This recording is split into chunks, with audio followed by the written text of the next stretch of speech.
अब आइए अखलाक पेश कीजिए, अपना किरदार पेश कीजिए। आप दूसरे को इस्लाम आपका नारा लगाने से, हु हल्ला हंगामा करने से नहीं फैला। आपका अखलाक कहाँ है? आप है कहाँ? आओ करीब से देखो। दो दुकान है, एक मुसलमान की दुकान है, एक यहूदी की दुकान है। गौर से सुनना, शाम का वक्त होता है, एक यहूदी आता है। किसकी दुकान पर? मुसलमान की दुकान पर। एक लंबी फेहरिस्त देता है।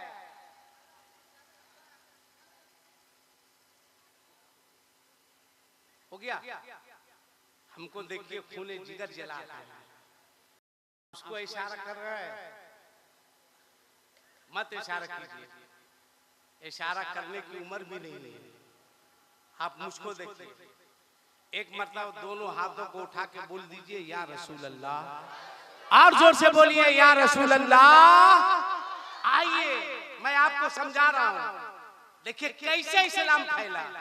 आपके हल्ला करने से नहीं, आपके हु हल्ला हंगामा करने से नहीं। दो दुकान है, एक मुसलमान की दुकान है, एक यहूदी की दुकान है। शाम का वक्त होता है, एक यहूदी एक मुसलमान की दुकान पर पहुंचता है और एक लंबी फेरिस्त देता है। कहता फला फला फला फला सामान दिया जाए। मुसलमान ने देखा और कहा कि वो सामने देख रहे हो? कहाँ देख रहा हूँ, यहूदी की दुकान है। कहा तुम उसी की दुकान पर चले जाओ।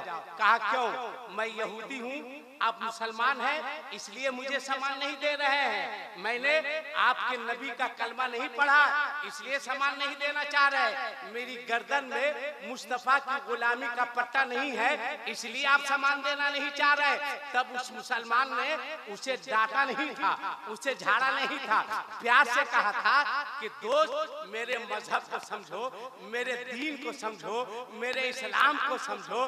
पूरी दुनिया में मजहब इस्लाम का कोई जवाब नहीं है। मेरा मजहब हमें ये कहता है कि पहले पड़ोसी को खिलाना, बाद में तुम खाना। पहले पड़ोसी को सोना, बाद में तुम सोना।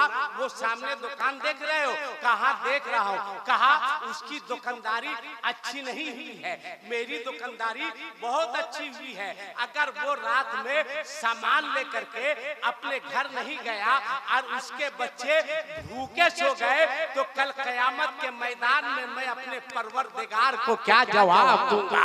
कौन सा चेहरा लेकर जाऊंगा? लिहाजा तुम वहां जाओ। अब इसका रिजल्ट देखो। वो गया है, थोड़ी देर के बाद फिर वापिस आता है। मुसलमान ने कहा मैंने तुझे वहां भेजा था, वापिस क्यों आ गया? तब उसने कहा माफ करना, सामान वहां से लेकर जाऊंगा और ईमान यहाँ से लेके जाऊंगा। सामान वहां लूंगा, ईमान यहाँ लूंगा। कहा क्या मतलब? कहा मुझे कहने दो कि जब मुसलमान इतना अच्छा है तो मजहब इस्लाम कितना अच्छा होगा, इसका रसूल कितना अच्छा होगा, इसका दीन कितना अच्छा होगा। मैं आपसे कहूंगा कि वही किरदार पैदा करो, वही अखलाक पैदा करो। इतना बड़ा मजमा है, इतने सारे लोग हैं। अच्छा एक बात बताइए, एक बात बताइए, अगर गलत बोलूंगा तो आप जवाब दीजिए, मेरी गिरफ्त कीजिएगा। अगर सही बोलूंगा तो आप उसका जवाब दीजिएगा। क्या इस इलाके से, अगल बगल से हमारी बेटियां, हमारी बहनें शादी के नाम पर रामपुर, मुरादाबाद, बरेली जाती है या नहीं जाती है? अरे बोलो ना हाँ या नहीं। उधर से लड़के आते हैं, इधर से बच्चियां जाती है या नहीं जाती? बोलो ना भाई हाँ या नहीं। अरे बोलो जाती है, हम समझना चाहते हैं जाती है या नहीं जाती है? क्यों जाती है? अब इसका जवाब दो। कहाँ जाती है? क्या कसूर है उन गरीब बच्चियों का? जवाब दो। इतना बड़ा मजमा है, इतने सारे लोग हैं, तुम्हें पता नहीं मुसलमान? आज एक गरीब बेटी का बाप कितनी बार जीता है, कितनी बार मरता है। कोई उस गरीब बेटी के बाप से पूछे। अभी रमजान गुजरा है, बहुत सारे हमारे इमाम स्टेज पर मौजूद है। पूछो शहर की बड़ी बड़ी मस्जिदों में, देहात की बड़ी बड़ी मस्जिदों में जुमे के दिन मस्जिद के माइक से ये ऐलान होता है कि हजरात एक शख्स आए हुए हैं जो बहुत गरीब है, जिनके पास जमीन जायदाद नहीं है, उनकी बेटी की शादी है। आपसे जो हो सके वो मस्जिद के दरवाजे पर खड़े रहेंगे, आप उसकी मदद कर दीजिएगा। बोलो ये ऐलान होता है कि नहीं होता है? अरे जोर से बोलो, होता है कि नहीं? अगर होता है, तकरीर नहीं, आज मैं आपसे संजीदा होकर बात कर रहा हूं। अगर होता है तो बोल, कौन है वो जिसने लड़की के बाप को मस्जिद के दरवाजे पर खड़े होकर भीख मांगने पर मजबूर किया? कौन है इसका जिम्मेदार? किसके ऊपर है इसकी जिम्मेदारी? नारा लगाने वालों, जलसा करने वालों, एक मुहर्रम से 10 मुहर्रम तक चीख चीख कर या हुसैन के नाम का नारा लगाने वालों, बोलो, जवाब दो। कभी दिल पे हाथ रख के सोचा एक गरीब की बेटी कितने बार जीती है, कितने बार मरती है? कोई उस गरीब बच्ची से पूछे, उसके दिल से पूछे। शादियों में हिजड़ों के तरह डीजे बजाकर डांस करने वालों, अगर आज मेरी बात बुरी लगे तो माफ कर देना, और नहीं भी माफ करोगे तो मेरा कार्य क्या लोगे? हम तुम्हारी मस्जिद का इमाम थोड़ी है कि जब चाहोगे भगा दोगे। मगर यहाँ के मुसलमानों को फिर से मुबारकबाद। कई साल हुआ इमाम साहब, हैं? जा कहीं नहीं रहे आप? 12 साल ये मुबारकबाद के लायक है। यहाँ के लोग भी मुबारकबाद के लायक।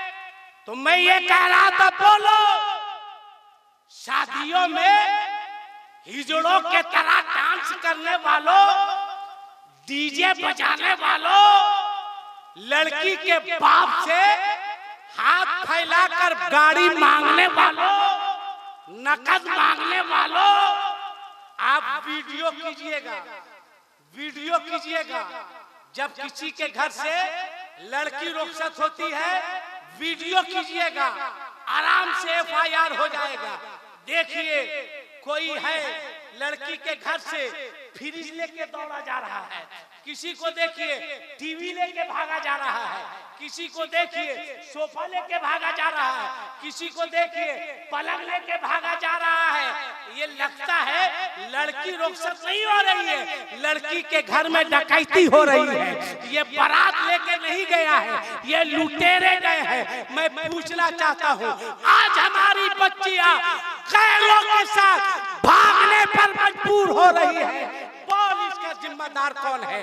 बोल, इसकी जिम्मेदारी किस पर है? हमारी गरीब बच्चियां खुदकुशी कर रही है, हमारी गरीब बच्चियां दम तोड़ रही है, हमारी गरीब बच्चियां आत्महत्या कर रही है।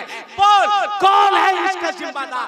बोल, किसके ऊपर जिम्मेदारी है? ए मुसलमान, अपने दिल पे हाथ रख। उर्स में आने वालों, उर्स सलीमी में आने वालों, अपने दिल पे हाथ रख। एक गरीब की बेटी कितने बार जीती है, कितने बार मरती है।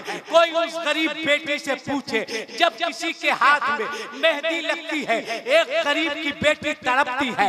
जब किसी के घर से शादी की डोली उठती है, एक गरीब की बेटी तड़पती है। जब किसी के घर में शादी की शहनाई बजती है, एक गरीब की बेटी तड़पती है। जब किसी को दुल्हन बनते देखती है, एक गरीब की बेटी तड़पती है। इतना बड़ा मजमा है। ए मुसलमान, अपने दिल पे हाथ रख और फैसला कर, कल कयामत का मैदान होगा।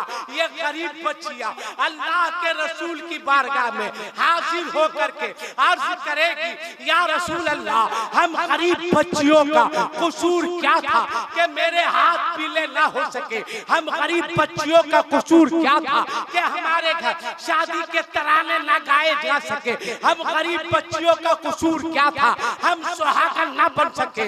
हम गरीब बच्चियों का कसूर क्या था हम दुल्हन ना बन सके? ए मेरे मुस्तफा, ए मेरे आका, ये नारा लगाने वाले लोग हैं, ये जलसा करने वाले लोग हैं, ये जुलूस निकालने वाले लोग हैं। ए मेरे मुस्तफा, इन लोगों ने शादियां इतनी महंगी कर दी थी, इतनी महंगी कर दी थी, इतनी महंगी कर दी थी कि मेरे गरीब बाप के पास जमीन नहीं थी कि जमीन मांगकर इन लोगों की मांगे पूरी कर सके। मेरे बाप के पास दौलत नहीं थी कि इन लोगों की कीमत लगा सके। बोल मुसलमान, अगर इन गरीब बच्चियों ने आका की बारगाह में अर्ज कर दिया तो क्या जवाब दोगे अपने मुस्तफा को? कौन सा चेहरा लेकर कौसर के करीब जाओगे? कौन सा चेहरा लेकर पुलसिरात के करीब जाओगे? लिहाजा आज के इस जलसे से, उर्से सलीमी से, उलमा के कदमों को चूमकर आसिफ इकबाल तुम्हें इजाजत देता है। ऐ लोगों, तुम मांगो मांगो मांगो मांगो मांगो, जितना चाहो उतना मांगो, मगर आज के बाद अगर मांगना होगा तो लड़की के बाप से नहीं मांगना, अजमेर जाकर अपने गरीब नवाब से मांगना, अपने खाजा से मांगना, हिंदुस्तान के राजा से।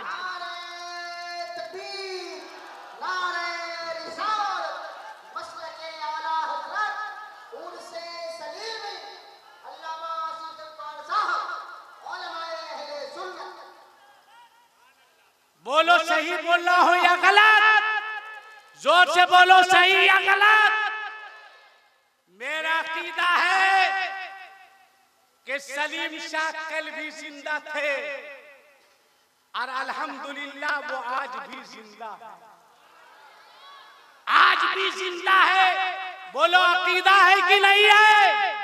अगर है तो उर्से सलीमी में हजरत सलीम शाह को गवाह बनाकर एक लड़का चाहिए, एक लड़का, एक लड़का।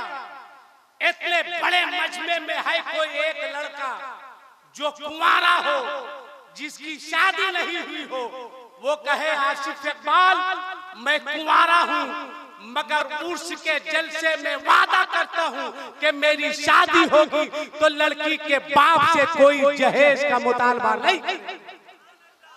है कोई एक लड़का? खड़ा हो जाओ, खड़ा हो जाओ बेटा, खड़ा हो जाओ। अरे माशाअल्लाह, अरे वाह, 1 2 3 4 5 6 7 8 और कोई है? 1 मिनट का टाइम दो आए दूंगा, कोई है? माशाअल्लाह, खड़े हो जाओ। अरे माशाअल्लाह, इधर भी है, खड़े रहो। एक राम है, एक राम, इधर कैमरा घुमा के दिखाओ, दिखाओ कि जो सुन्नी होता है वो दुनियादार पे भरोसा नहीं करता है, रहमते परवरदिगार पे भरोसा। माशाअल्लाह, खड़ा रहो बेटा, खड़ा रहो, खड़ा रहो, खड़ा रहो, ताकि भीख मंगे लोग तुमको देख सके।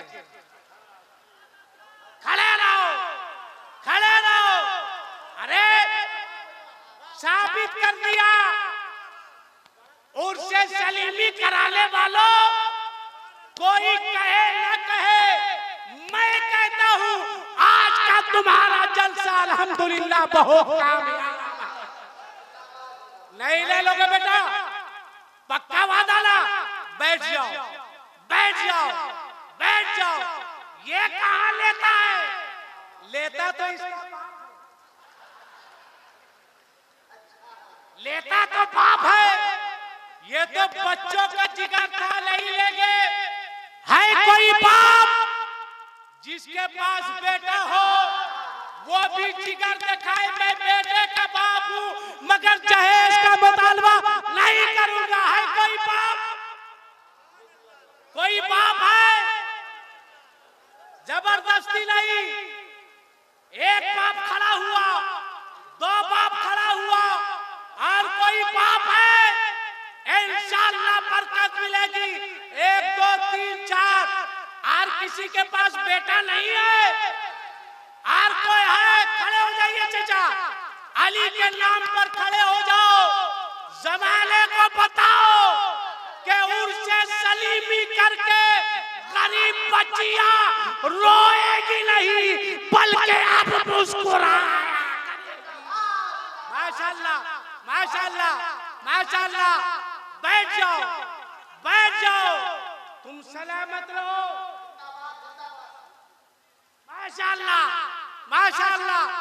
शब्बीर बरकाती साहब बोल रहे हैं कि इतना कर दिए तो एक शेर तरन्नुम से पढ़िए, इनाम हम देंगे। तो एक शेर पढ़ दे। अरे बोलो ना, पढ़ दे। मगर कुर्सी वाला कोई एक बाप नहीं उठा है। खड़ा होकर दिखाइए, कुर्सी पे कोई बाप है जिसके पास बेटा हो? अरे वाह, अरे वाह। कोई मजमे से नारा लगाने आता है? खड़ा होकर नारा लगाओ।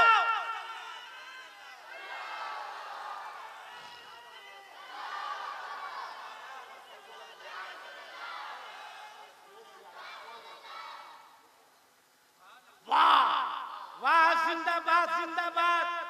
मेरी माँ बहनों बेटियों, तुम लोग भी कम बदमाश नहीं है रे। बुढ़िया लोग भी कम बदमाश नहीं है। आज शादी के बाद कहे कि एक औरत आई थी कि मौलाना साहब, मैंने कहा बोलो।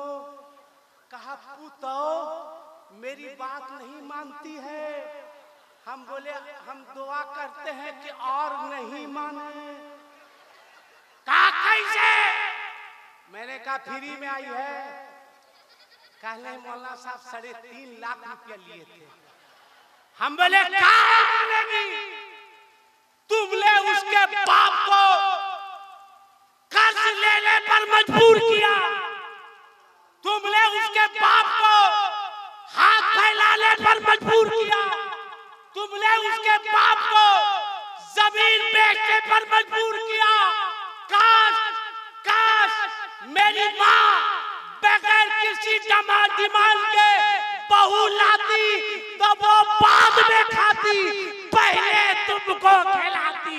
वो बाद में सोती, पहले तुमको सलाती। वो तुमको सास नहीं समझती बल्कि माँ समझती।